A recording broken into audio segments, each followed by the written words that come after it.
श्रुतिवतां परिहास धाम। बोलिए अल्पश्रुतं श्रुतिवतां परिहास धाम। भक्तिरेव मुखरीकुरुते बलान् मां।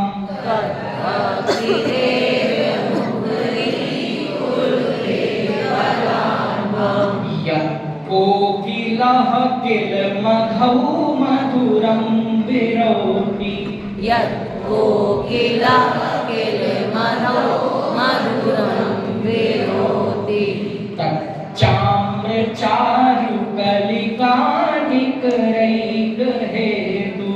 तच्चाम्रचारुकलिकानिकरैकहेतु।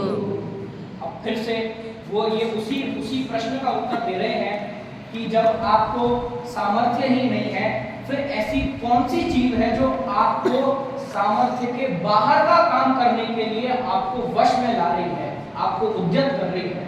उदाहरण देखिए अगली दो पंक्तियों में।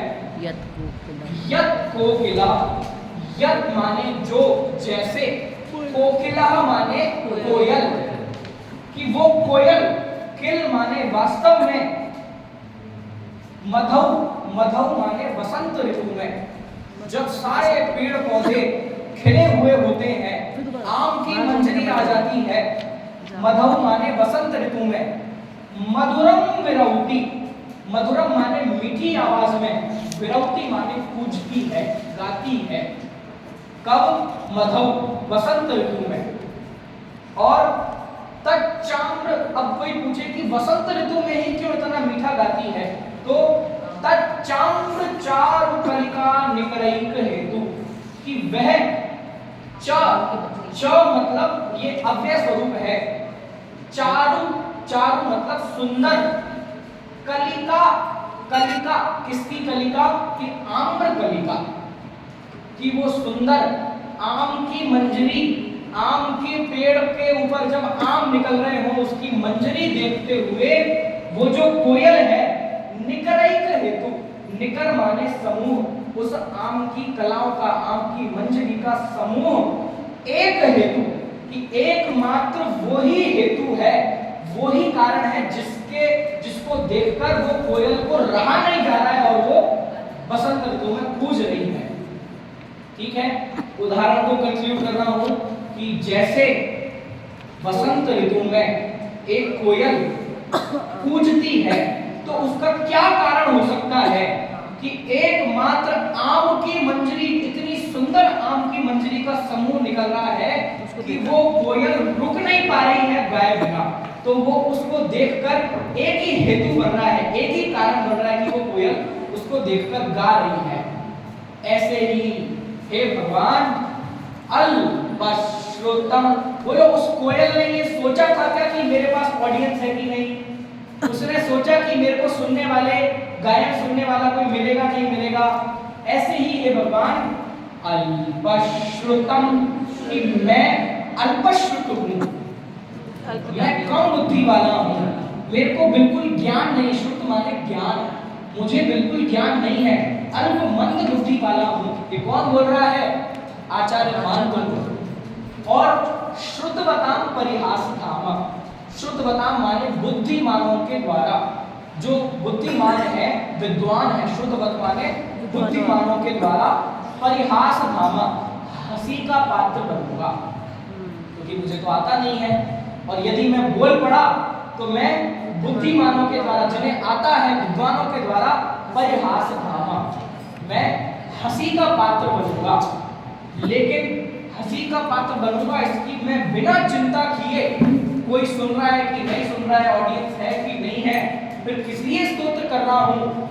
तो भक्ति रेव मुखरीकुरुते बलान्, कि जैसे वो आम्र की मंजरी उस कोयल को गाने के लिए मजबूर कर रही थी, ऐसे ही हे भगवान, आपकी भक्ति मुखरीकुरुते, मुझे वाचाल कर रही है, मुझे फोर्स कर रही है, मुझे मैं रोक नहीं पा रहा हूं खुद को, कि आपकी भक्ति मुझे बलात्, जबरदस्ती आपकी भक्ति इतनी भर गई है कि आपकी भक्ति करने के लिए मुखरीकुरुते कुरुते, कि मेरे को वो भक्ति वाचाल कर रही है, बोलने के लिए, स्तुति करने के लिए बलात् फोर्स कर रही है। समझ में आया? फोर्स कर रही है का मतलब कोई जबरदस्ती नहीं, अरे आपकी भक्ति हृदय में इतनी भर गई है कि अब वो बाहर छलक छलक के आ रही है। ठीक है, कोई शब्द समझ में नहीं आया हो तो पूछ सकते हैं। कि विद्वानों के द्वारा हंसी उड़ाए, कोई कहे कि भैया तुम्हें नहीं आता, बुद्धिमान लोग तुम्हारी हंसी उड़ाएंगे कि मैं क्या करूं, भले ही कोई सुने नहीं सुने, कोई हंसी उड़ाए, कोई मजाक बनाए, हे भगवान आपकी भक्ति किए बिना मैं रह नहीं सकता, ऐसा। ठीक है, पढ़िए। श्रुतं श्रुतवतां परिहासधाम तद्भक्तिरेव मुखरीकुरुते बलान्मां कोकिलः किलमधौ मधुरं विरोधि तच्चाम्रचारुकलिकानिकलयचरे। ठीक है, कोई शब्द का अर्थ नहीं समझ में आया हो? तच्चाम्र, तच्चाम्र, तच्च आम्र, आम्र माने आम, तत् माने वह है, श्रुत माने ज्ञान। सुनना भी तो होता है। हाँ, बहुत सारे अर्थ हैं, लेकिन यहाँ पे श्रुत का अर्थ है ज्ञान, बुद्धि। हाँ, मुखरी कुर्ते, हाँ, मुखरी, मुखरी माने मुख से